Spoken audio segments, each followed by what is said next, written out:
हम आते हैं विपक्ष के प्रश्नों पर। विपक्ष आपसे बहुत ही रोष खाए हुए रहती है और आपसे कहीं किसी भी तरीके से सहमत नहीं होती है। पहला प्रश्न है कि विपक्ष का कहना है कि जहाँ जहाँ आप अपना वोट बैंक देखते हैं वहीं कार्य कराते हैं और जहाँ वोट बैंक नहीं रहता वहाँ काम नहीं कराते। और कुछ एरिया में तो 9 साल तक आपने कुछ नहीं कराया, जब चुनाव आने को हुआ तो आपने नालियां बनवानी शुरू कर दी। ऐसा है, विपक्ष का कहना है। उनका नाम ही विपक्ष है। हाँ, तो जब तक वो विरोध नहीं करेंगे उनकी बात बनेगी नहीं जी। भारतीय जनता पार्टी के कार्यकर्ता होने के नाते सबका साथ, सबका विकास, सबका विश्वास और सबका प्रयास के मूल मंत्र पर भारतीय जनता पार्टी के लोग काम करते हैं। ये कोई आरोप नहीं लगा सकता है कि भारतीय जनता पार्टी के जो समर्थक है उन्हीं के क्षेत्र में काम हुआ और दूसरे के क्षेत्र में काम नहीं हुआ। ये आरोप सरासर निराधार है, हम इसको खारिज करते हैं। और आज भी 25 वार्ड में लगातार विकास के काम हो रहे हैं, जिसका प्रत्यक्ष उदाहरण जिस अल्पसंख्यक समुदाय की विरोधी दल बात करते हैं उस अल्पसंख्यक समुदाय में राही मासूम रजा है, अब्दुल कलाम नगर है, नूरुद्दीनपुरा वार्ड है, बी अब्दुल हमीद वार्ड है। उन वार्डों में इतना काम हुआ है कि कोई ये नहीं कह सकता है कि हम किसी के साथ भेदभाव किए हैं।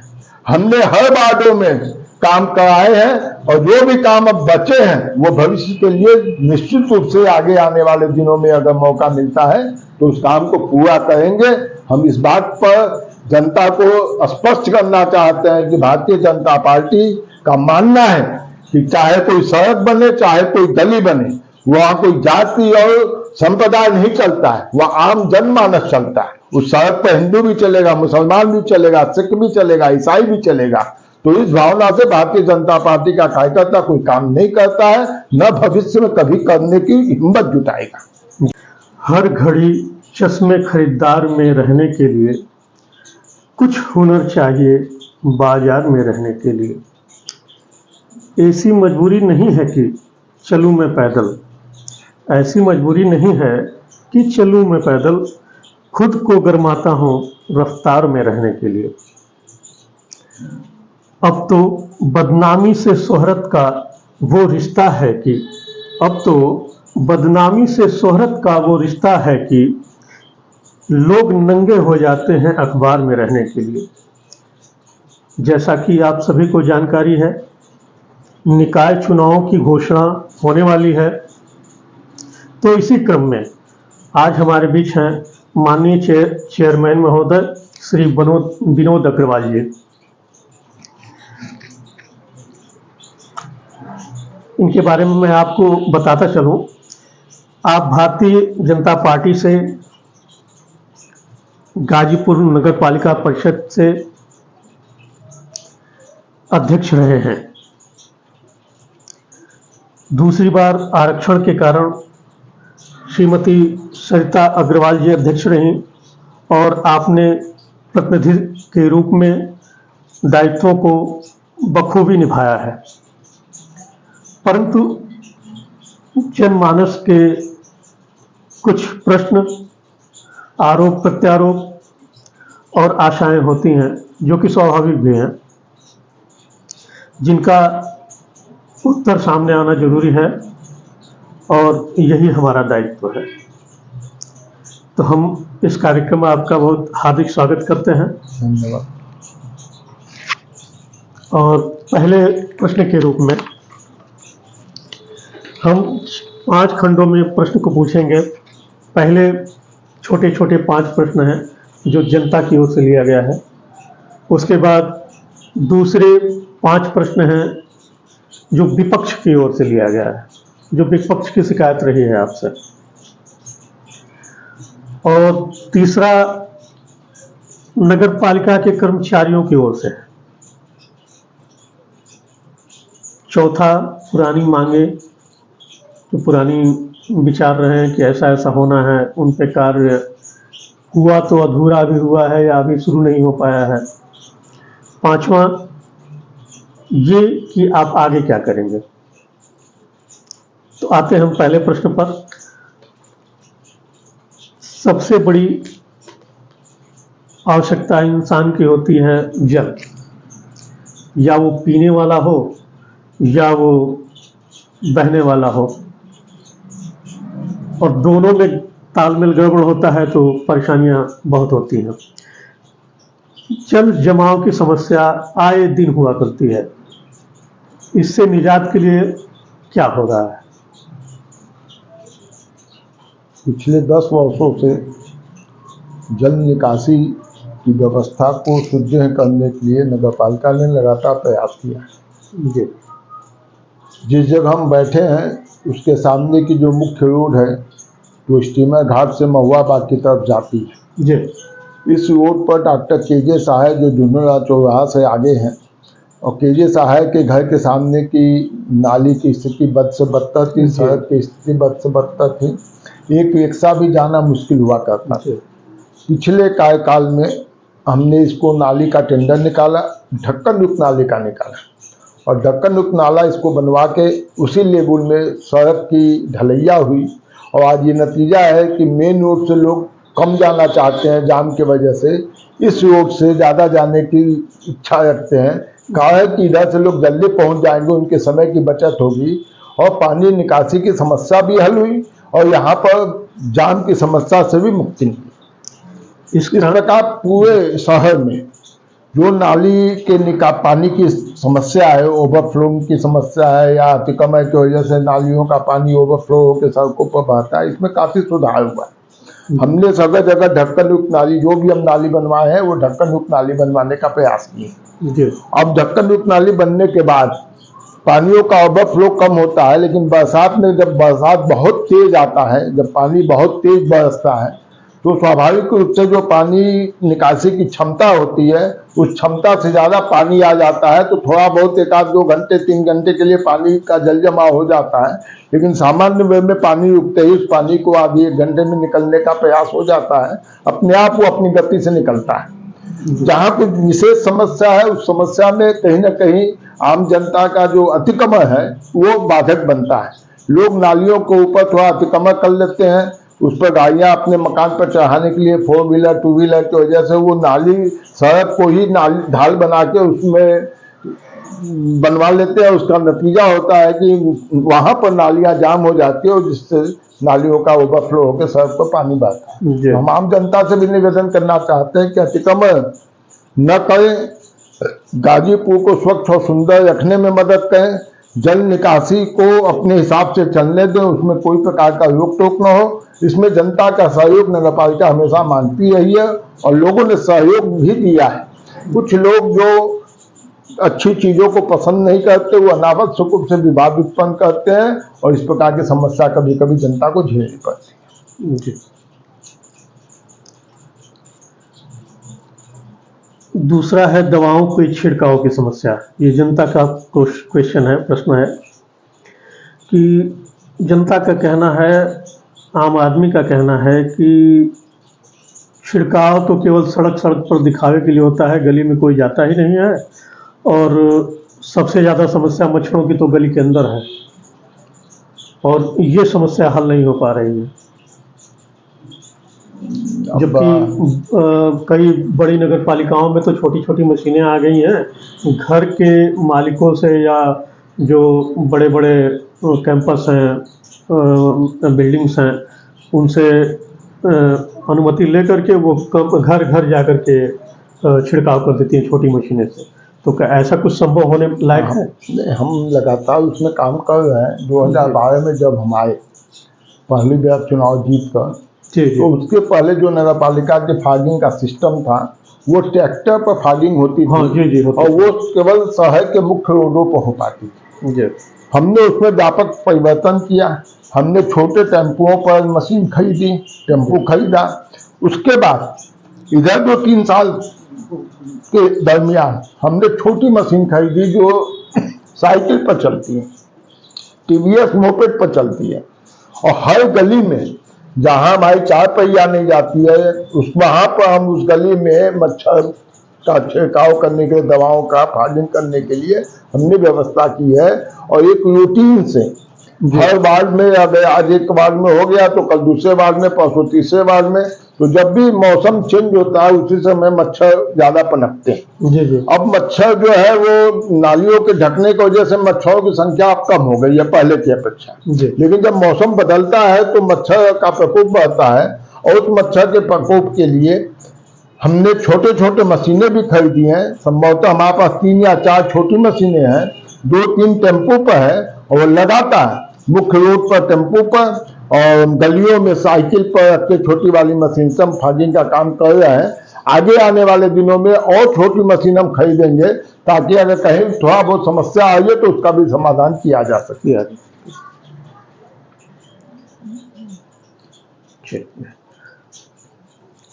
2012 के बाद जो गृह कर था उसमें संशोधन करने के बाद जितना बिल आ रहा था उसमें 50% छूट करने की बात हुई थी, और संभवतः वो हो भी गया है, पारित की हो गया है। लेकिन उसमें कुछ मामला कोर्ट वगैरह का फंस गया या क्या हो गया है कि वो बिल नहीं जमा हो पा रही है? ऐसा कुछ नहीं है। 2011-12 में तत्कालीन बहुजन समाज पार्टी की सरकार ने पूरे उत्तर प्रदेश में स्वकर प्रणाली का नियम बना के लागू करवाया। कुछ नगर पालिकाओं और नगर निगमों में वो नियम लागू हो गया, कुछ जगहों नहीं हो पाया। जो जहाँ की नगर पालिका एक्टिव थी उसने तुरंत उसको बाइलाज बना के, अब विज्ञापन करा के, जनता की आपत्ति का निस्तारण करके लागू कर दिया। उसमें गाजीपुर अव्वल था। 2011-12 में जब बोर्ड का कार्यकाल समाप्त हो गया था, तो बोर्ड के कार्यकाल समाप्त होने के बाद डीएम प्रशासक के रूप में काम देख रहे थे। उसी समय इसकी आपत्ति मांगी गई, जनता उस चीज को नहीं समझ पाई और जनता ने कोई आपत्ति नहीं किया। केवल 1 या 2 आपत्ति आई, वो भी शहर से बाहर के लोग की थी, तो उस आपत्ति का अधिकारियों ने निस्तारण करके वही रेट लागू कर दिया। जब वो रेट लागू हुआ तो जनता समझ नहीं पाई। जब हम लोग की बोर्ड नई चुनी गई, बोर्ड की बैठकों में 2-4 महीना बाद ये सब विषय उठने लगा, तो हम लोग भी चिंतित हुए, ये तो बहुत ज्यादा टैक्स लग गया है। हमने बोर्ड में प्रस्ताव पास किया और ये पास करके शासन से मांग किया कि स्वकर का जो वर्तमान रेट है उसमें 50% कम किया जाए। गाजीपुर की गरीब जनता है, गांव से लोग आके अपने बच्चों के अच्छी लिखाई पढ़ाई के लिए यहाँ किराए पर आवास बना के मकान रहते हैं। गाजीपुर इतना विकसित भी नहीं है और इसलिए गाजीपुर में इतना टैक्स देना लोगों को संभव नहीं है। इसमें 50% कम किया जाए। तत्काल उस समय समाजवादी पार्टी की सरकार थी, कोई काम समाजवादी पार्टी की सरकार ने इस संबंध में कोई काम नहीं किया। जब 2017 में पुनः नगर निकाय का चुनाव हुआ तो उत्तर प्रदेश के माननीय मुख्यमंत्री योगी आदित्यनाथ जी गाजीपुर लंका मैदान में जनसभा में आए थे। उन्होंने इस मुद्दे को समझा और उन्होंने आश्वासन दिया कि हम सरकार बनने के बाद निश्चित रूप से इस पर विचार करेंगे और स्वकर की विसंगतियों को दूर करेंगे। उसका प्रोसेस शुरू हुआ। शुरू होते होते अंत में ये निर्णय हुआ कि स्वकर में जो प्रचलित दर है उसमें 50% की कमी की जाए। बोर्ड ने उसको स्वीकार करके उसका गजट कराने के लिए इलाहाबाद में सरकारी गजट होता है, उसको सरकारी गजट के लिए भेज दिया, वो लागू हो गया। और आज भी हमको लगता है कि शहर के 500-700 हजार लोग घटे दाम से स्वकर टैक्स जमा कर रहे हैं। हमने उसमें एक और काम किया। पहले आवासीय दर से 12 गुना व्यवसायिक दर था। जैसे किसी मकान पर टैक्स 1000 रुपया लगता था, तो उसका व्यवसायिक दर 12,000 रुपया होता था। हमने उसको भी 6 गुना कर दिया, घटा के 12 गुना कर दिया। तो 6 गुना जब हुआ तो 1000 टैक्स की जगह 6000 नहीं, 1000 का टैक्स पर 50% हमने छूट कर दिया तो 500 हो गया। तो 500 पर 6 गुना यानी 3000 रुपया, अर्थात 12,000 से घट के 3000 पर वो हावी हो गया। ये हमने एक्स्ट्रा बेनिफिट दिया। उसके अलावा पहले से ही नियम है कि जो पुराने मकान है, जो मकान 10 साल से पुराने हैं उस पर 25% की छूट, जो मकान 20 साल से ऊपर के पुराने उस पर 32.5% की छूट, और जो मकान 30 साल से ऊपर के पुराने हैं उस पर 40% की छूट ऑलरेडी है। अर्थात जिस मकान में 40% जो जिसका मकान 30 साल पुराना है उसको 40% की छूट, 50% की ये छूट, टोटल 90% की छूट हो गई। जनता को हमने इतनी ज्यादा राहत दी है और गाजीपुर की जनता काफी दिनों से टैक्स नहीं जमा कर रही थी, इसी इंतजार में कि जब टैक्स कम होगा तो हम जमा करेंगे। और गाजीपुर का हमारी बजट भी बहुत अच्छी नहीं बन पाई थी, हमारे पैसे की आमदनी एकदम कम हो गई थी। लेकिन आज जिस प्रकार से गाजीपुर की जनता के इच्छा के अनुसार हम लोगों ने टैक्स कम करके वसूली किया है, निश्चित रूप से गाजीपुर की जनता इस भारी भरकम बोझ से मुक्ति पाई है। और गाजीपुर की जनता लगातार प्रशंसा कर रही है कि आपने अपने वादे को पूरा किया। हमने वादा नहीं किया था, हमने कोशिश करने के लिए कहा था, लेकिन फिर भी उस कोशिश को हमने वादा में बदला और जनता को बेहद लाभदायक स्कीम बना के और जनता को उसका लाभ पेश किया। यानी ये छूट की प्रक्रिया लागू हो चुकी जी। शहर के अंदर चौथा प्रश्न है, जनता का प्रश्न है ये कि शहर के अंदर कूड़े रखने की कोई मतलब विकल्प नहीं है उसका, कूड़ा रखने का कि भाई वहाँ इकट्ठा हो और वहाँ से गाड़ियाँ ले जाए, इधर उधर बिखरा पड़ा रहता है। हर चौराहे पे मतलब आप 500 मीटर चलेंगे तो एक कूड़े का ढेर आपको दिख जाएगा। इसकी क्या व्यवस्था करने वाले हैं? शहर में स्वच्छता के क्षेत्र में बहुत काम है जी। शहर में पहले बहुत से पॉइंटों पर कूड़ा इकट्ठा होता था, वहाँ से ट्रैक्टर से उठता था, कभी कभी नहीं उठता था, एक आध 2 दिन उठ जाता था, कभी कोई टायर खराब हो गया, कभी कोई गाड़ियाँ खराब हो गई। लेकिन पिछले कार्यकाल से ही हम लोगों ने एक तो शहर में स्वच्छता के लिए डोर टू डोर कूड़ा कलेक्शन लेना शुरू किया। कुछ जगह रिक्शा ट्राली से, कुछ जगह टेम्पो के माध्यम से, रिक्शा ट्राली पर सीटी बजा के और टेम्पो में हॉर्न लगा के, कैसेट लगा के हम जनता से बिना पैसा लिए उनका कूड़ा घर से लेते थे। आज भी वो लगातार हम ले आए, उसका कोई शुल्क हम नहीं लेते। वो कूड़ा एक जगह जहाँ कलेक्शन पॉइंट होता है वहाँ ठेला वाले गिराते हैं, फिर वहाँ से ट्रैक्टर और बड़ी गाड़ियाँ से वो जेसीबी से और लोडर से उठा के वो अपने निश्चित स्थान पर जाती। पहले हमारा कूड़ा फेंकने का कोई निश्चित स्थान नहीं। जमानिया मोड़ जो बिल्लानगर को सड़क जाती है जमानिया को, उस सड़क पर किनारे में जो खाली जमीन थी उस पर कूड़ा फेंक दिया जाता था। इधर जब मोदी जी की सरकार 2014 में आई तो मोदी जी का एक विजन था कि स्वच्छता में हमको सबसे ज्यादा काम करना है। तो मोदी जी की योजना के तहत सरकार ने कहा कि आप प्लांट लगाइए और उस जगह कूड़ा इकट्ठा करके कुएं का निस्तारण कीजिए। इस दिशा में कमिश्नर महोदय वाराणसी ने गाजीपुर में छावनी लाइन पर 2 कुएं का स्थान हमको दिया। एक इस समय जंजीरपुर में जहां हम कूड़ा गिराते हैं जी, वहां पर सारी कूड़ा जाके गिरता है। क्योंकि कूड़ा बहुत दिन तक पड़ा रहता है तो वो अपने आप वो गर्म होकर उसमें आग लग जाता है। लोग समझते हैं कि कोई लोग आग लगाते हैं, लेकिन आग अपने आप लगता है, उसको कोई लग जाता है। जब आग लग जाता है तो हमारी जितनी पानी के टैंकर है या जो हमारे पास संसाधन है उससे जाकर हम बुतवाते भी हैं। फिर सरकार ने कहा कि आप MRF सेंटर बनाइए। MRF सेंटर के माध्यम से उस कूड़े का जो सूखा कूड़ा है उसका निस्तारण कीजिए। वहां पर हमारा जंजीरपुर में MRF सेंटर भी बन गया है, अब उसका प्रोसेस शुरू होने वाला। इसके अलावा छावनी लाइन में एक सरकार ने हमको जमीन अलॉट की है जहां पर हमारा प्लांट लगने जा रहा है। वो प्लांट 2 करोड़ कुछ लाख या 3 करोड़ कुछ लाख का है।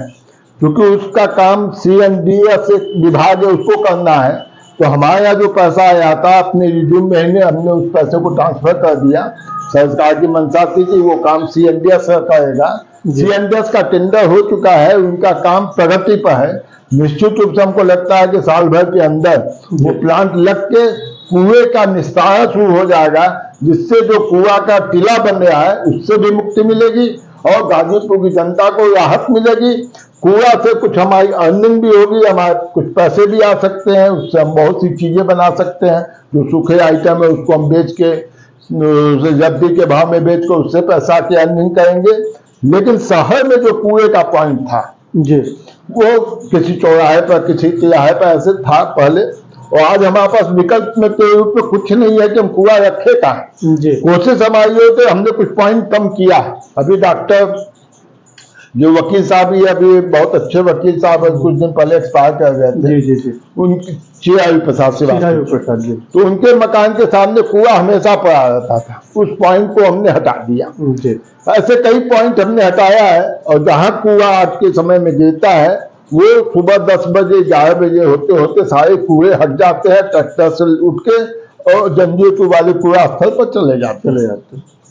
जब कूड़ा हमारा उठ जाता है उसके बाद भी कुछ लोग का स्वभाव है कि कूड़ा फेंक देते हैं। अब कूड़ा तो हर समय उठ नहीं सकता है, एक टाइम उसका फिक्स होता है, तो जब कूड़ा फेंक देते हैं तो वो कूड़ा दूसरे दिन उठता है। अब दूसरे दिन और उस समय के बीच का जो कालखंड है उसमें जो पशुएं घूमते रहते हैं, पशु उसको खाने के चक्कर में उसको फैला देते हैं, तो थोड़ा सा कूड़ा भी इतना फैला देते हैं कि जनता को लगता है कि बहुत कूड़ा फैला हुआ है, उठा नहीं है। तो उससे नगर पालिका की छवि खराब भी होती है, और इस दिशा में हम प्रयासरत हैं इस प्रकार की स्थिति न हो। हम जनता से बार-बार आग्रह कर रहे हैं कैसे जागरूक करें। हाँ, कैसे जागरूक करें, और जनता से अपील भी करते हैं कि आप लोग निश्चित समय पर ही कूड़ा दें। जो हमारा डोर टू डोर वाला जाता है तो उसको कूड़ा दीजिए, नहीं जाता है किसी दिन वो अस्वस्थ हो गया या नागा कर दिया तो उसको दूसरे दिन के लिए इंतजार कीजिए। तो हमने काफी प्रयास किया। गाजीपुर हम इस मामले में कर सकते हैं कि और अच्छे शहरों के कंपेरिजन में गाजीपुर में स्वच्छता काफी ठीक चल रही है। जी, बहुत अच्छा रहा। शहर के अंदर जाम से आप परिचित हैं, भली भांति परिचित हैं, इसके लिए कुछ किया जा सकता है? जनता बहुत त्रस्त है इससे। हमने पिछले कार्यकाल में जी एक रास्ता जो लगभग 20 साल से बंद था, कोतवाली से दर्जी घाट की तरफ जाने वाला जो रास्ता था आम घाट की तरफ, जी जी, वो रास्ता पुलिस प्रशासन या जिला प्रशासन ने आज के 20-25 साल पहले बंद कर दिया जी और केवल पैदल वाले लोग उधर से आ सकते थे। जी जी, सिटी स्कूल सामने था, सामने जिला चिकित्सालय था, और 2 बजे 3 बजे तक तो इतनी जाम लगती थी कि बच्चे स्कूल से छूटते थे तो परेशान हो जाते थे, मरीज जल्दी पहुंच नहीं पाता था हॉस्पिटल में जाम की वजह से। तो जब हमारा ध्यान था कि जो कोतवाली वाली सड़क है उसको खुलवाया जाए, जी तो कई राउंड हमने डीएम और एसपी से बात किया, लेकिन कोई बात बन नहीं पा रही थी। उनका केवल एक तर्क था कि उधर कर्मचारियों के रहने के लिए आवास है, हॉस्टल है, और उनके आने जाने में, उनके बच्चों को आने जाने में बहुत तकलीफ होगी। तो हमने कहा कि अगर ऐसी बात है तो हम उनकी बाउंड्री वाल करवा देंगे, लेकिन वो रास्ता खुलना आवश्यक है। मुझे ध्यान में नहीं है कि कौन उस समय पुलिस अधीक्षक थे, उन्होंने हमको यस कर दिया कि ठीक है आप बनवा लीजिए, आप रास्ता खुलवा लीजिए, लेकिन बाउंड्री वाल आवश्यक है। हमने बाउंड्री वाल बनवाया, बाउंड्री वाल में जगह जगह जो रास्ते थे उसमें गेट लगवाया और सड़क को खुलवाकर आम जनता को सुपुर्द किया। उसका नतीजा ये हुआ कि जो मिसी बाजार से परसपुरा तक जाम की समस्या थी, उस जाम की समस्या का निराकरण हो। भाई, इस कार्य की प्रशंसा तो हम स्वयं भी करते हैं जी, और इसके लिए बहुत बहुत धन्यवाद है आपको। धन्यवाद धन्यवाद जी। एक और जाम की सबसे बड़ी समस्या महुआ बाग की थी। महुआ बाग में गर्ल्स इंटर कॉलेज, बालिका इंटर कॉलेज है, वहीं बगल में आदर्श विद्यालय है, वहीं चौराहा है जो हार्ट ऑफ सिटी महुआ बाग कहा जाता है। कई बैंक है वहाँ, LIC के ऑफिस हैं, काफ़ी अच्छी अच्छी दुकानें हैं, कई होटल्स हैं। वहाँ जब स्कूल की छुट्टी होती है तो वहाँ एकदम जाम से लोग लथपथ हो जाते हैं। गर्मी के दिनों में तो ये स्थिति थी कि बच्चे जो है आधी आधी घंटे, एक एक घंटे तक टेम्पो में, रिक्शा पर, साइकिल पर फंसे रहते थे, और उनको कई कई बच्चों तो बेहोश होने तक की स्थिति हो जाती है। इस प्रकार की स्थिति पैदा होती है। ओपीएम फैक्ट्री से एक रास्ता दर्जी घाट को जाता था जो 30-35 साल पहले बंद हो गया। किस वजह से बंद हुआ ये नहीं हमको मालूम, लेकिन एक साल में एक मुस्लिम त्योहार के नाते वहां पर एक दिन के लिए रास्ता खुलता था और फिर बंद हो जाता था। जब मुझे पता चला कि इस पर कोई मुकदमा चल रहा है तो हमने उसकी तहकीकात की, हमने प्रयास किया, वो मुकदमा की जानकारी नहीं मिली। हमने ओपीएम फैक्ट्री के महाप्रबंधक से निवेदन किया कि वो रास्ता जनहित में खोल दिया जाए, वो नहीं सुने। तब तक कोई हाई कोर्ट में मुकदमा की जानकारी हमको मिली कि उसमें ओपीएम फैक्ट्री हार गई है। अनिल श्रीवास्तव बनाम ओपीएम फैक्ट्री कोई मुकदमा चला था जिसमें ओपीएम फैक्ट्री हार गई है। इसकी जब जानकारी मिली तो हमने बहुत प्रयास किया, बहुत दिन तक जानकारी नहीं हो पाई कि कौन सा आर्डर है, किस साल का आर्डर है, उसकी कॉपी नहीं मिल पा रही थी। लेकिन सौभाग्य था गाजीपुर का, वो उस आर्डर की कॉपी मिल गई। उस आर्डर की कॉपी की पक्की नकल लेकर हमने डीएम से, माननीय मनोज सिन्हा जी जो समय जेल राज्य मंत्री और संचालन मंत्री थे, उनके माध्यम से निवेदन किया, लेकिन तत्कालीन अधिकारियों ने उस पर ध्यान नहीं दिया। अभी पिछले दिनों गाजीपुर के जिलाधिकारी मंगला प्रसाद सिंह से इस विषय पर कई राउंड वार्ता हुई, तो उन्होंने थोड़ा इंटरेस्ट जताया और उन्होंने महाप्रबंधक के साथ हमारी बैठक कराई। महाप्रबंधक, हम और जिलाधिकारी महोदय बैठे। उन्होंने कहा कि जब आप मुकदमा हार गए हैं तो आपके पास कोई स्टे नहीं है, इसलिए आप इस रास्ता को खाली कीजिए। उन्होंने दबाव बना के हमको चाबी दिलवाई, हमने चाबी लिया, उस रास्ते को बंद रखा, अपने पास चाबी आ गई थी। फिर हमने उसको 15वां वित्त में प्रस्ताव जिलाधिकारी महोदय को भेजा था कि उस सड़क को बनवाना है, खोलने के लिए नाली बनानी है, नाली पर ढक्कन लगाना है, सड़क का निर्माण करना है। वो टेंडर उन्होंने हमारा स्वीकृत किया, वो टेंडर हम लोगों ने निकाल दिया है, उस पर काम शुरू हो गया है। लगभग 2 महीना पहले नाली बन गई, नाली पर ढक्कन लग गया। अब सड़क बनने का काम हमको लगता है 2-4 दिन में शुरू हो गया है और बहुत जल्दी उस सड़क को बनवा के गाजीपुर की जनता को सुपुर्द हो जाएगी। उसका लाभ ये होगा कि गाजीपुर का जो महुआबाद हार्ट ऑफ सिटी है, वहां पर जो जाम लगता था, उस जाम से मुक्ति मिल जाएगी और वो रास्ता इतना बढ़िया हो जाएगा कि उस शॉर्टकट रास्ते से लोग निकल जाएंगे और जाम भी नहीं लगेगा और लोग अपने समय की बचत करके अपने गंतव्य पर पहुंच सकते हैं। जी चलिए, बहुत अच्छा, बहुत बहुत धन्यवाद आपको। अब हम आते हैं विपक्ष के प्रश्नों पर। विपक्ष आपसे बहुत ही रोष खाए हुए रहती है और आपसे कहीं किसी भी तरीके से सहमत नहीं होती है। पहला प्रश्न है कि विपक्ष का कहना है कि जहाँ जहाँ आप अपना वोट बैंक देखते हैं वहीं कार्य कराते हैं और जहाँ वोट बैंक नहीं रहता वहाँ काम नहीं कराते। और कुछ एरिया में तो 9 साल तक आपने कुछ नहीं कराया, जब चुनाव आने को हुआ तो आपने नालियाँ बनवानी शुरू कर दी। ऐसा है, विपक्ष का कहना है। उनका नाम ही विपक्ष है। हाँ, तो जब तक वो विरोध नहीं करेंगे उनकी बात बनेगी नहीं। जी। गाजीपुर की पूरी जनता ये जानती है कि जब भारतीय जनता पार्टी का कार्यकर्ता किसी जिम्मेदारी के पद पर बैठता है तो पार्टी की नीतियों के साथ ही साथ जन सुविधाओं के लिए वो कितना काम करता है, ये गाजीपुर की जनता भली भांति जानती है। जब पिछला कार्यकाल आया तो हमने 23 करोड़ का एक टेंडर निकाला था। उस टेंडर को देखने के बाद जब अखबार में प्रकाशित हुआ तो उसमें 253 काम थे। संभवतः 253 सड़कें और गलियों का काम निकला था। उस समय के सपा की सरकार थी, सपा के विधायक थे, उन लोगों को वो पचा नहीं और उसको येन केन प्रकार उस टेंडर को कैंसिल करा के गाजीपुर के विकास में बाधा बना दिया गया। बाद में उस काम को पीडब्ल्यूडी में भेजा गया। पीडब्ल्यूडी में भी कुछ पैसा पूरा नहीं आने की वजह से उसका 10% भी काम गाजीपुर में नहीं हो पाया। अच्छा। उस समय की जो स्थिति थी 2012 और 2017 के बीच, आज भी उस समय की सड़कों का जो प्रस्ताव था, आज भी काफी प्रस्ताव उसमें पेंडिंग। जब 2017 में हम लोग पुनः आए तो उस काम में से 10-10, 5-5 काम जो बहुत आवश्यक है उसको ले लेके हम लोग धीरे धीरे वो काम कराते हैं।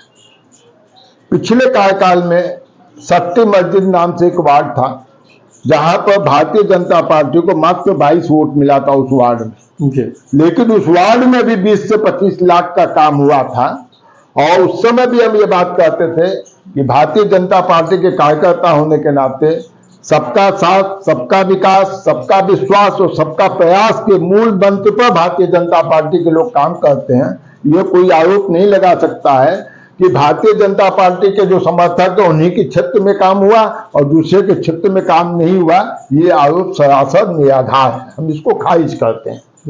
और आज भी 25 वार्ड में लगातार विकास के काम हो रहे हैं, जिसका प्रत्यक्ष उदाहरण जिस अल्पसंख्यक समुदाय की विरोधी दल बात करते हैं, उस अल्पसंख्यक समुदाय में राही मासूम रजा है, अब्दुल कलाम नगर है, नूरुद्दीनपुरा वार्ड है, बी अब्दुल हमीद वार्ड है, उन वार्डों में इतना काम हुआ है कि कोई ये नहीं कह सकता है कि हम किसी के साथ भेदभाव किए हैं। हमने हर वार्डों में काम कराए हैं और जो भी काम अब बचे हैं वो भविष्य के लिए निश्चित रूप से आगे आने वाले दिनों में अगर मौका मिलता है तो उस काम को पूरा करेंगे। हम इस बात पर जनता को स्पष्ट करना चाहते हैं कि भारतीय जनता पार्टी का मानना है कि चाहे कोई सड़क बने चाहे कोई गली बने, वहां कोई जाति और संप्रदाय नहीं चलता है, वह आम जनमानस चलता है। उस सड़क पर हिंदू भी चलेगा, मुसलमान भी चलेगा, सिख भी चलेगा, ईसाई भी चलेगा। तो इस भावना से भारतीय जनता पार्टी का कार्यकर्ता कोई काम नहीं करता है, न भविष्य में कभी करने की हिम्मत जुटाएगा। जी, विपक्ष की तरफ से दूसरा प्रश्न है, दूसरी शिकायत है आपसे कि खारिज दाखिल में अनायास देरी होती है और तमाम तरीके के दिक्कतें आती हैं। ये आरोप भी निराधार है। खारिज दाखिल में प्रोसेस होता है। जी, जब अपना खारिज दाखिल 2-3 टाइप के होते हैं। एक होता है किसी की मृत्यु हो गई है तो वारिस प्रमाण पत्र के आधार पर उसका फाइल जमा होता है, उसकी कार्रवाई होती है। कोई रजिस्ट्री से ज़मीन खरीदा है तो कार्रवाई होती है, कि कोई वसीयत आया है उसके हिसाब से कार्रवाई होती है। तो उसका एक प्रोसेस है, नियम, उसकी कुछ अवधि भी तो निश्चित अवधि भी है। जी, तो जिस दिन फाइल जमा होती है, उस फाइल जमा होने के बाद वो फाइल अध्यक्ष चूंकि दाखिल खारिज देखता है तो अध्यक्ष के सामने फाइल आती है कि नियमानुसार आवश्यक कार्रवाई करें। फिर वो उससे संबंधित मांग लिपिक उस पर रिपोर्ट लगाती है। मांग लिपिक रिपोर्ट लगाने के बाद वो फाइल जो है वो आगे प्रोसेस में जाता है। आगे प्रोसेस होने पर टैक्स कलेक्टर उसकी रिपोर्ट लगाता है तो फिर उसका नियम है कि उसकी नोटिस जारी होती है। जिस दिन नोटिस जारी होती है उसके 35 दिन की अवधि तक उस फाइल में उपबत नहीं हो सकता है। उस मियाद को इंतजार करना उसका नियम है। 35 दिन का जब मियाद पूरा हो जाता है और कोई आपत्ति नहीं आती है तो सामान्य में फिर उसकी रिपोर्ट लगा के आगे के प्रोसेस में चलता है। लेकिन यदि 35 दिन में कोई आपत्ति आ गई तो उस 35 दिन की आपत्ति की वजह से अब वो फाइल विवादित बन जाती है, वो सामान्य फाइल नहीं आती है। अब वो विवादित फाइल का मुकदमा हम लोग देखते थे। मुकदमा जो है वो हर महीने में की डेट लगती है। उस मुकदमा में दोनों पक्षों की बात सुना जाता है, लिखित बहस लिया जाता है और दो दोष के आधार पर जो जेन्युइन आर्डर होता है उस आर्डर को पास किया जाता है। उसमें कोई किसी के साथ भेदभाव और गलत काम नहीं होता है। और सामान्य स्थिति में भी जो फाइल विवादित नहीं है, अविवादित है, लेकिन आवेदक का कोई कागज कंप्लीट नहीं है तो उस कागज को कंप्लीट कराने के बाद ही आदेश पारित होता है। अगर जेन्युइन है तो आदेश पारित होता है, जेन्युइन नहीं है तो उसको खारिज किया जाता है या इब्बत लगा के उसका आदेश पास होता है। इसमें कोई कमी नहीं। एक सज्जन गाजीपुर में थे जिनके बारे में लोग भी जानते हैं, हम उनका नाम नहीं लेना चाहते हैं। वो अपने ससुराल की जमीन को हड़पना चाहते थे। ऐसे ही लोग शिकायत करते हैं। अच्छा, वो अपने ससुराल की जमीन को हड़पना चाहते थे। ससुराल में उनकी पत्नी और उनका साला था। उन्होंने जो उनके ससुर या सास मरे थे तो उसके लिए दाखिल खारिज की एप्लीकेशन दिए थे। दाखिल खारिज के एप्लीकेशन में उन्होंने ये लिखा था कि हम दोनों भाई बहन का नाम, इनका नाम काट के चढ़ा दिया जाए। ठीक बात थी, दोनों का नाम चढ़ना चाहिए। लेकिन जो पारिवारिक सदस्यता प्रमाण पत्र तहसीलदार द्वारा निर्गत होता है, उस तहसीलदार द्वारा पारिवारिक सदस्यता प्रमाण पत्र में केवल एक बहन का ही नाम लिखा था, मतलब लड़की का नाम लिखा था, उस भाई का नाम नहीं लिखा था। जिस व्यक्ति की ससुराल थी, जिस व्यक्ति की पत्नी थी, उसके नाम से पारिवारिक सदस्यता प्रमाण पत्र बना था। उस भाई का नाम गायब था। रिपोर्ट भी साजिश वश में दबाव बना के, उस समय जो भी लिपिक वगैरह आए होंगे उनसे दबाव बनवा के वो अपने पक्ष में रिपोर्ट भी लगा दिए और ये लिख दिए कि इनका एकमात्र नाम फला का नाम दर्ज किया जा सकता है। मेरी नजर पड़ी, हमने उसको देखा यहाँ तो फ्रॉड हो रहा है। हमने जिलाधिकारी को चिट्ठी लिखा, जिलाधिकारी ने कोई कार्रवाई नहीं किया। 2 साल तक वो फाइल इसी तरह 3 साल तक पड़ी रही।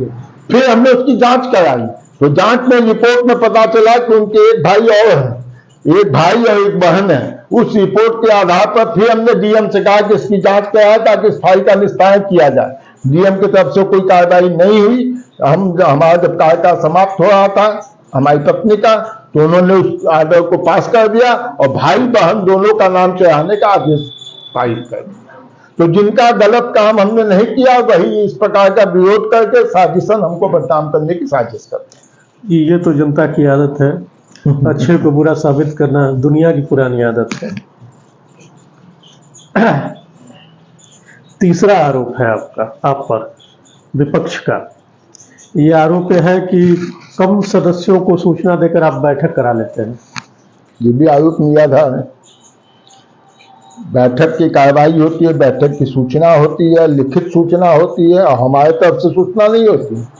अधिशासी अधिकारी बोर्ड का सचिव होता है, अधिशासी अधिकारी के दस्तखत से नोटिस जाती है, सूचना जाती है, लिखित सूचना जाती है, उस सूचना पर रिसीव होता है।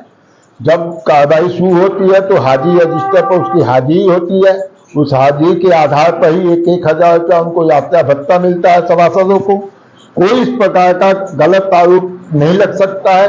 जो भी बैठकें हुई है सार्वजनिक रूप से एकदम उचित ढंग से नियमानुसार हुई है, उसमें कोई इब्बत नहीं है। जो भी आरोप है वो एकदम निराधार है। जी, चौथा आरोप है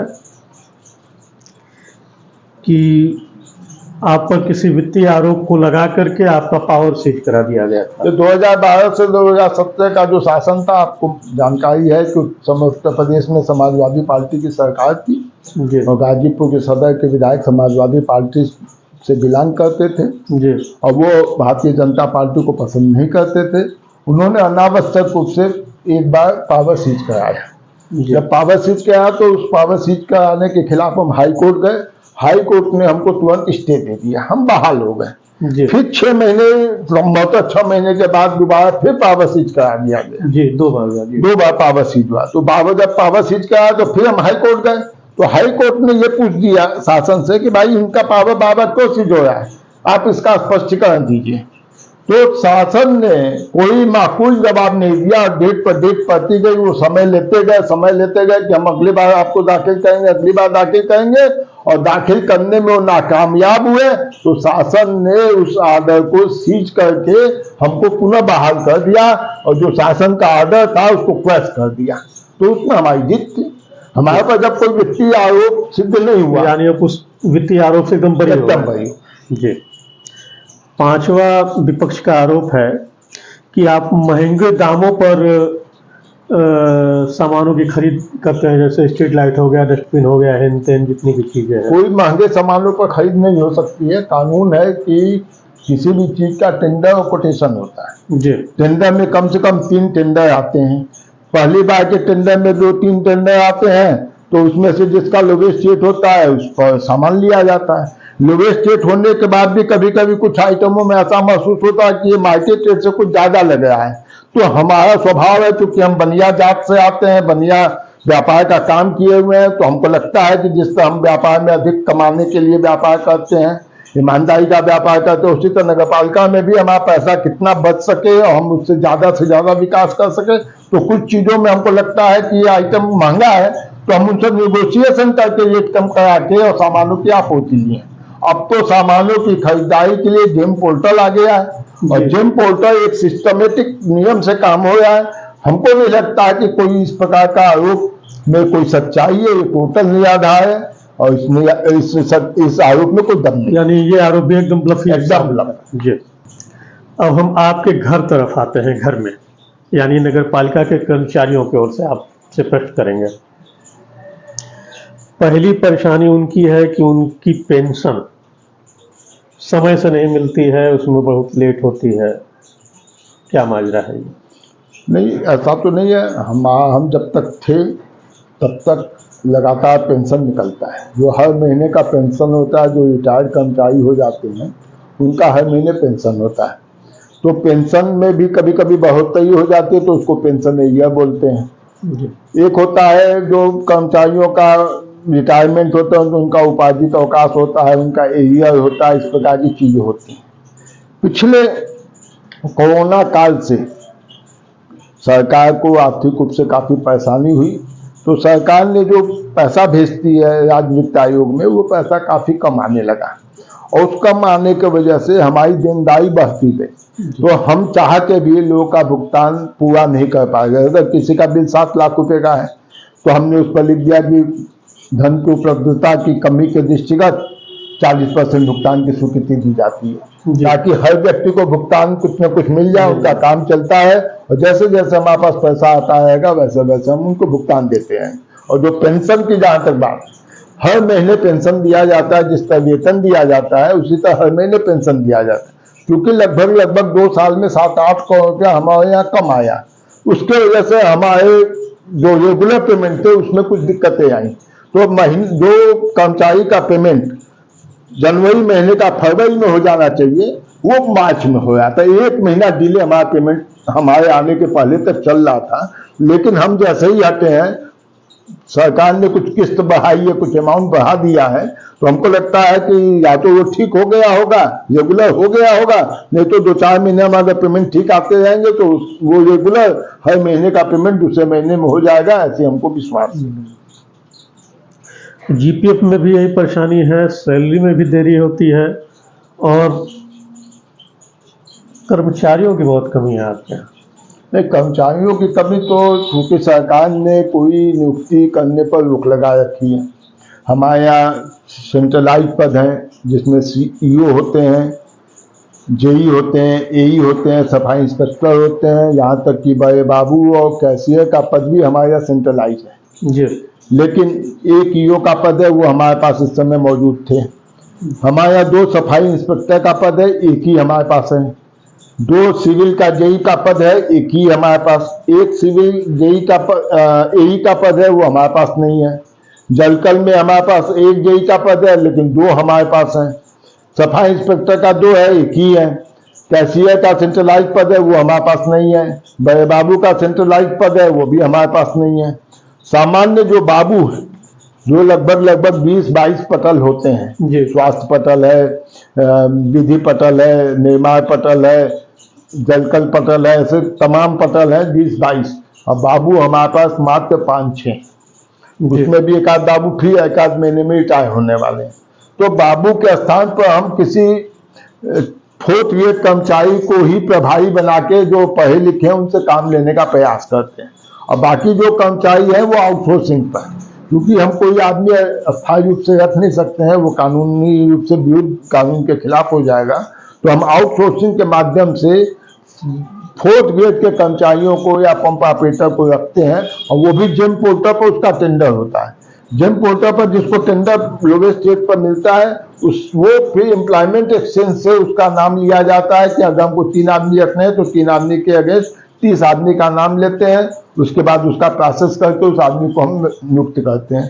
तो वो भी आउटसोर्सिंग के माध्यम से, उसकी अस्थायी नियुक्ति नहीं होती, आउटसोर्सिंग के माध्यम से होती है। लेकिन हमारे पास जितने इस प्रकार के काम है उसके लिए हमारे पास आदमी रहते हैं। जो लिपिक स्तर का है उसमें कुछ दिक्कतें आ रही है, अगर लिपिक और सेंट्रलाइज पद के अधिकारी हमारे पास आ जाएंगे तो हमारे काम में और तेजी आ जाएगी। चलिए, आपके प्रश्नों के 3 चरण पूरे हो गए हैं। अब 4थे चरण में हम आ रहे हैं, और ये पुरानी मांगे हैं। पुरानी मांगे में पहला प्रश्न है कि नगर पालिका परिषद का विस्तार।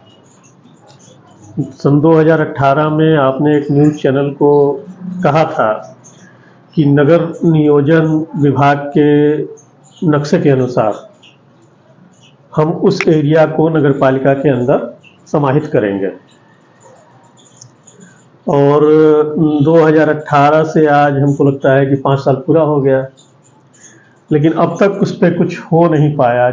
और आप ये समझिए कि नगर पालिका के जस्ट बाहर यानी रेलवे लाइन के उस तरफ आप जैसे घुसेंगे, इन सुविधाओं की ऐसी मारामारी है कि लोग नरकीय जीवन जी रहे थे। पानी बरसा नहीं कि वो नाले में होकर ही आएंगे जाएंगे, बिजली की कोई बढ़िया व्यवस्था नहीं है, मतलब किसी प्रकार की कोई व्यवस्था नहीं है वो गाजीपुर शहर में। और मैंने जहाँ तक सुना है कि केवल चुनावी समीकरण को लेकर ही इस चीज़ को होने नहीं दिया गया अब तक। ऐसा आरोप निराधार है। जी। हम उसकी सच्चाई बताते हैं। 1995 में गाजीपुर में पहला बार चुनाव नगर पालिका का काफ़ी दिन बाद हुआ। 1995 के पहले जब चुनाव होने वाला था तो गाजीपुर की सीमा विस्तार हो गया था। गाजीपुर शहर का सीमा जो है वो जंगीपुर वाली रोड पर अनहू तक सीमा जा चुका था। ऐसे सब जगह का सीमा विस्तार हो चुका था। लेकिन कोई हाई कोर्ट में मामला चला गया, हाई कोर्ट ने स्टे दे दिया, तो गाजीपुर में नगर पालिका का चुनाव उस समय नहीं हुआ, जबकि बाकी जगहों पर हो गया। 1995 में जब चुनाव हुआ तो 1995 में पुरानी नगर पालिका की जो सीमा थी, जो इस समय आज तक है, उसी सीमा पर चुनाव हुआ। 2012 से 2017 के बीच हमने बोर्ड में प्रस्ताव पास किया था और जिलाधिकारी महोदय को उस समय हम लोगों ने भेजा था कि गाजीपुर नगर पालिका का सीमा विस्तार आवश्यक है। गाजीपुर नगर पालिका के सीमा विस्तार में नगर पालिका का कोई रोक नहीं है। हम चाहते हैं कि नगर पालिका का विकास हो, विकास और विस्तार दोनों हो जाए, ताकि गाजीपुर नगर पालिका का सीमा बढ़ेगा तो धन की आवंटन भी होगा, गाजीपुर का विकास तेज गति से होगा। लेकिन वो उत्तर प्रदेश में समाजवादी पार्टी की सरकार थी, नहीं हो पाया। फिर हमने प्रयास किया, फिर वही प्रस्ताव हमने कहा कि जो मास्टर प्लान जो विनियमित क्षेत्र है उसमें लगभग 43 गांव हैं, तो जो शहर के 43 गांव हैं उन्हीं को पूरे गाजीपुर नगर पालिका परिषद की सीमा में लेके और नगर पालिका का विस्तार कर दिया। उम्मीद थी कि इस चुनाव से पहले कुछ जगहों पर विस्तार हुआ है, इसकी कड़ी में ये भी था। किन कारणों से नहीं हो पाया, उसमें नगर पालिका की कोई भूमिका निगेटिविटी नहीं थी। प्रशासनिक स्तर पर जिस प्रकार की भूमिका होनी चाहिए थी अधिकारियों की, हमको लगता है उनकी थोड़ी कम दिलचस्पी लेने से ही इसका विस्तार नहीं हो पाया। अब निश्चित रूप से अगर फिर से भारतीय जनता पार्टी को नगर पालिका में आने का मौका मिलेगा तो हम समझते हैं कि इस चीज को प्रायोरिटी के आधार पर नगर पालिका का विस्तार करने का प्रयास किया जाए। यानी आपने अपनी पूरी कोशिश की और आगे भी करेंगे। जी।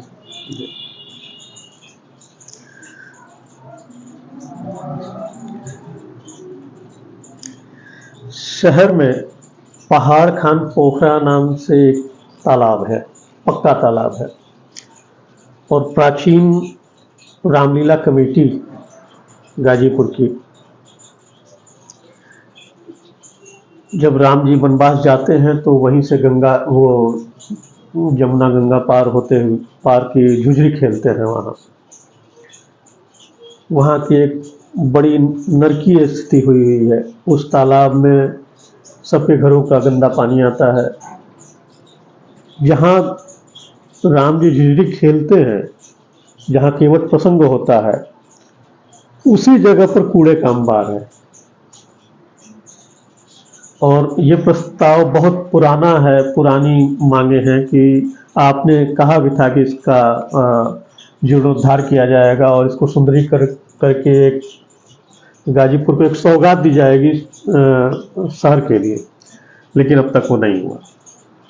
पिछले कार्यकाल में जब 2012 से 2017 में समाजवादी पार्टी की सरकार थी तो उस समय उत्तर प्रदेश सरकार में माननीय मंत्री श्री ओम प्रकाश सिंह थे। हमने उनसे चर्चा की थी तो उन्होंने हमसे कहा कि आप प्रस्ताव बना के दीजिए, पैसा तो आपके विभाग में भेजेंगे लेकिन आपको उस पैसे को ट्रांसफ़र करना होगा, हम सिंचाई विभाग से उसको बनवाएंगे। हमने कहा आप जो कहिएगा करेंगे लेकिन उसका सुंदरीकरण होना चाहिए। हमने प्रस्ताव बना के भेज दिया, उनको दे दिया, लेकिन उस शासन में वो स्वीकृत नहीं था। फिर जब भाजपा की सरकार आई तो उत्तर प्रदेश के माननीय मुख्यमंत्री योगी आदित्यनाथ जी, पीजी कॉलेज के संस्थापक श्रीमान जो आज हमारे बीच नहीं है, स्वर्गीय राजेश्वर प्रसाद सिंह जी, उनके आवास पर वो आए थे। वो मोहनलाल पहाड़खा के पोखरा के पीछे ही उनका आवास है जी, बगल में। यहाँ तो वहाँ पर हमने उनको पत्र बना के दिया था और उसके पहले भी हम शासन स्तर पर प्रयास किए थे। उसमें एक ही पोखरा नहीं, हमने दो की बात कही थी, एक पहाड़खा का पोखरा, एक पीजी कॉलेज के सामने का पोखरा जी। दोनों का प्रस्ताव बना के लगभग 3-3 करोड़ रुपये का दोनों का प्रस्ताव बना था और हमने कहा था कि ये बहुत आवश्यक है गाजीपुर के लिए, ये दोनों पोखरों का सुंदरीकरण बहुत जरूरी है। उनका ठीक हम देखते हैं, वो किसी वजह से वो नहीं बन पाया। उसके बाद फिर पता चला कि नहीं, सरकार जो है वो 50 लाख 40 लाख रुपया ही देने के मूड में एक पोखरे पर, तो हमने फिर से रिवाइज तो उसको बनवा के भिजवाया कि हम कई पार्ट में उसको बाद में और करवा लेंगे, कुछ तो काम शुरू हो जाए। हमको लगता है वो चीज प्रोसेस में चल रही है। शासन भी चाह रहा है कि हर जगह तालाब का सुंदरीकरण हो, पोखरी का सुंदरीकरण हो, और अमृत सरोवर के नाम से हर जगह सरकार की योजना भी चल रही है। हमको लगता है किसी न किसी योजना में पाराकार का पोखरा को शामिल करके आगे आने वाले दिनों में उसका सुंदरीकरण होगा। जहां तक पीजी कॉलेज के सामने वाली बात थी, तो उस समय जिलाधिकारी महोदय ने अपने स्तर से प्रयास करके उसको अपने पास कोई फंड मंगवा के उस पर काम लगवाया है। वहां पर काफी मट्टी उट्टी डाली गई है, पानी भी डाला गया है, वो काम भी चल रहा है। हमको लगता है वो भी काम जो जितने का भी टेंडर होगा वो काम पूरा हो जाएगा तो एक अच्छा सुंदर बन जाएगा। 3-4 और हमने पार्कों के सुंदरीकरण का शासन में प्रस्ताव भेजा है, जिसमें भगत सिंह वार्ड एक है जहाँ भगत सिंह की मूर्ति है। उस जमीन को प्रॉपर्टी डीलर कब्जा करने के भी चक्कर में फिराक में है। उस जमीन के लिए एक जमीन श्मशान घाट के पहले बाएं तरफ है, उस जमीन पर पार्कों का सुंदरीकरण, एक पवारी बाबा आश्रम के पास स्कूल है, स्कूल के पास एक गहरी है, उसके लिए सुंदरीकरण, ऐसे 1-2 और जगह का सुंदरीकरण का प्रस्ताव शासन में हमने पिछले कार्यकाल में भेजा है। हमको लगता है वो प्रोसेस में चल रहा होगा और निश्चित रूप से वो जैसे ही प्रस्ताव पास होके आएगा तो गाजीपुर में 2-4 पार्क का सुंदरीकरण होगा।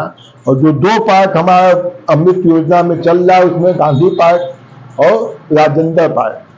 गांधी पार्क में काफी काम हो गया है और उसमें पिंक शौचालय भी बन गया है, काफी सुंदर लाइटिंग हो गई है। अभी बेंच लगने हैं, कुछ एकाध खेल कूद के सामान भी लगने हैं, क्योंकि कोई भी योजना जो योजना के अंतर्गत पैसा आता है वो एक साथ पूरा पैसा नहीं आता है। तो उसकी प्रथम किस्त आई थी, प्रथम किस्त से ज्यादा का काम भी हो गया है। जैसे ही दूसरी किस्त का पैसा आता है हमको लगता है वो काम कंप्लीट हो जाएगा। गांधी पार्क का गेट बहुत सुंदर बन गया है, चारों तरफ लाइटिंग बहुत अच्छी लग गई है। इसके अलावा राजेंद्र पार्क जो डॉक्टर एनडी सिंह के मकान के पीछे है राजेंद्र पार्क, उसका भी सुंदरीकरण का प्रस्ताव गया हुआ था अमृत योजना में, उस पर भी काम काफी हो गया। थोड़ा बहुत काम वहां का बाकी है, जैसे ही सेकंड किस्त का पैसा आएगा उस पर भी काम लग जाएगा। तो हम लोग की दृष्टि हर जगह क्या ठीक किया जा सकता है, कैसे सुंदर बनाया जा सकता है, कैसे पिकनिक स्थल बनाया जा सकता है, कैसे लोग के इंटरटेनमेंट की व्यवस्था दी जा सकती है, इन सारी चीजों पर चिंता है। जैसे आप देखे होंगे गाजीपुर में आई लव की बहुत दिन से डिमांड थी कि आई लव गाजीपुर बने।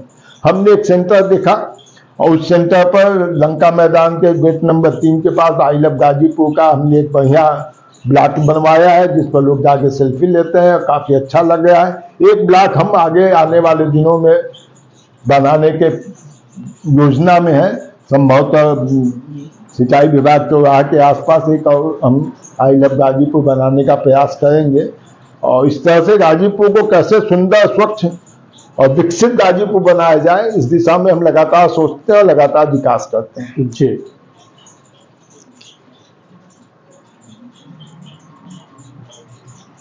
अगला प्रश्न है हमारा कि एक बड़ा प्रोजेक्ट आपने लाया था सीवर का जी, और पूरी कोशिशों के बाद पिछले चरण में नहीं हो पाया था, इस चरण में उसका कार्य शुरू हो गया, लेकिन अब तो फिर चुनाव आ गया। अब क्या होने वाला है? गाजीपुर की जनता बहुत दिन से डिमांड कर रही थी कि गाजीपुर में सीवर सिस्टम लागू। कांग्रेस की सरकारों ने कभी इस पर ध्यान नहीं दिया। 2012 में जब हम चुन के आए तो भी सरकार पर जोर नहीं दिया गया था। जब 2014 में मोदी जी की सरकार भारत में आई तो मोदी जी के प्रोजेक्ट में ये सब चीजें थी।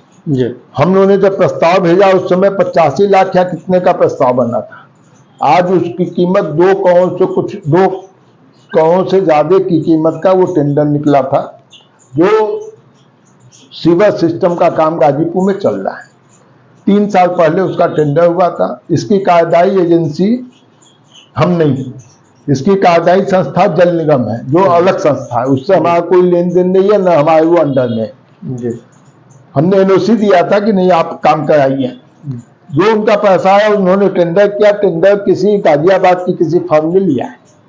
जब उन्होंने काम शुरू किया तो काम में कुछ दिक्कतें आ रही थी, काम घटिया हो रहा था, काफी शिकायत की जा रही थी। काफी शिकायत का समाधान भी हुआ, लेकिन आज भी जिस ढंग की क्वालिटी का बनना चाहिए उतना अच्छी क्वालिटी का बन नहीं पाया। उन्होंने पूरे शहर को खोद कर नया कर दिया है। तो कोई भी काम होगा तो स्वाभाविक है कि कुछ दिक्कत आएगी, लेकिन जो सड़क खोदते हैं उनको सिस्टमेटिक नहीं बनाते हैं। खोद दिए, डाल दिए, पाइपलाइन बनाने में साल भर लग गया, 6 महीना लग गया, 8 महीना लग गया।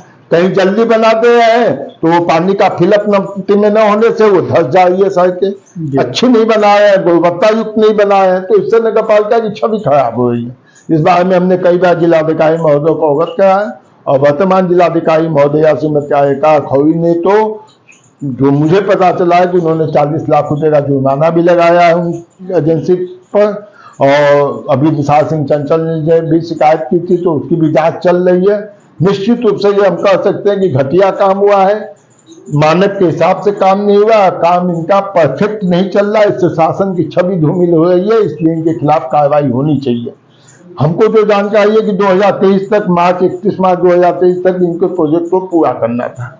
अभी तक इनका काम शहर में जो ब्रांच लाइन है गलियों की, उसमें अभी भी मुझे लगता है कि लगभग 60-65% ही काम हो पाया, 30-40% अभी तक बाकी है। जो मेन रोड की सड़कें हैं उस पर वो कुछ हिस्सों में काम किए हैं, अभी पूरा शहर का मेन हिस्सा बाकी है। मेन हिस्से में हमारा टेंडर भी निकला हुआ है। हमारी सड़क बननी जो हुई है, काफी लोगों को तकलीफ हो रही है। शहर में 500-600 टोटो चलते हैं, टोटो का चक्का छोटा होता है, 3 पहिया होता है, उनके गिरने की संभावना होती है।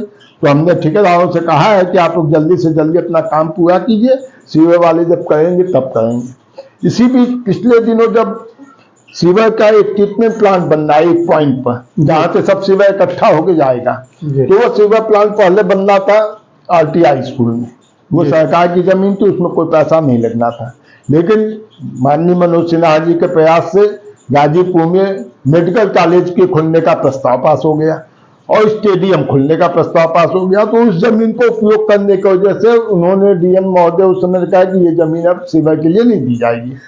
सीवर की जमीन के लिए पैसे की डिमांड जब प्रशासन ने किया तो उन्होंने कह दिया कि गाजीपुर में 8 करोड़ रुपए की जमीन नगर पालिका खरीद ले, हमारे पास पैसा शासन में नहीं है।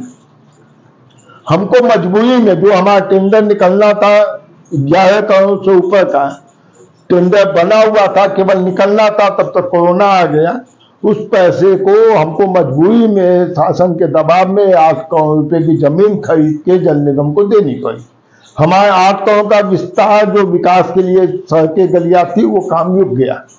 उस 8 करोड़ के बाद भी उनका काम चल रहा है। 2 कठिया में जो प्लांट बैठ रहा है, 2 कठिया वाला प्लांट भी हमको लगता है तेजी से काम चल रहा है। आने वाले दिनों में 1.5 साल के अंदर सीवर का काम यदि पूरा होगा तो कुछ न कुछ जनता को, गाजीपुर की जनता को राहत मिलेगी। हाँ, अभी तो काफी परेशानी झेलनी पड़ रही है जी, जैसा कि आपने बताया। हमारी ओर से शुभकामना है आपको। अगर आपको नगर की जनता फिर मौका देती है तो आप अगले 5 साल में क्या क्या नया करने वाले हैं? भारतीय जनता पार्टी के कार्यकर्ता के नाते अभी चुनाव की घोषणा नहीं हुई है। जी। चुनाव की घोषणा होने के बाद पार्टी प्रत्याशियों की घोषणा करती है। जी। पार्टी बहुत ही पैनी नज़र से प्रत्याशियों का चयन करती है। हमारे यहाँ लोकतंत्र है, लोकतंत्र में कब किसको मौका मिलेगा ये कोई कहा नहीं जा सकता, ठीक नहीं जान पाता है। अगर पार्टी ने हमको भरोसा दिया, भरोसा किया कि हम फिर से चुनाव लड़े, तो हम ये जरूर कह सकते हैं कि पार्टी के विश्वास पर हम खड़े उतरेंगे। गाजीपुर की जनता का अपार स्नेह और प्यार हमको पुनः इस पद के लिए चुनता है।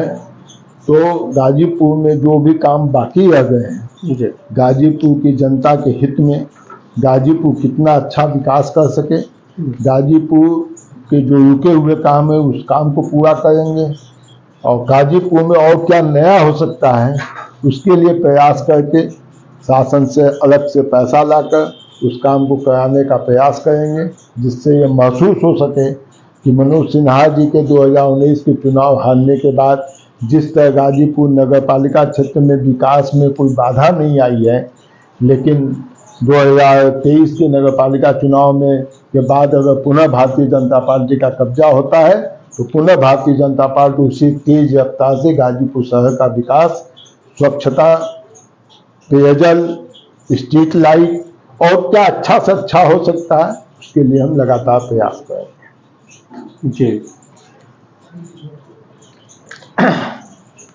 अपने हर हर लफ्ज की का खुद आईना हो जाऊंगा, अपने हर हर लफ्ज का खुद आईना हो जाऊंगा, उसको छोटा कह के मैं कैसे बड़ा हो जाऊंगा। तुम गिराने में लगे थे, तुमने सोचा ही नहीं, तुम गिराने में लगे थे, तुमने सोचा ही नहीं, मैं गिरा तो मसला बनकर खड़ा हो जाऊंगा। मुझको चलने दो, अकेला है, मुझको चलने दो, अकेला है अभी मेरा सफर, रास्ता रोका गया तो काफिला हो जाऊंगा। सारी दुनिया की नजर में है मेरा अहदे वफा, सारी दुनिया की नजर में है मेरा अहदे वफा, एक तेरे कहने से क्या मैं बेवफा हो जाऊंगा। इन्हीं शब्दों के साथ आपको अगले रण की ढेर सारी शुभकामनाओं के साथ बहुत बहुत धन्यवाद और बधाई।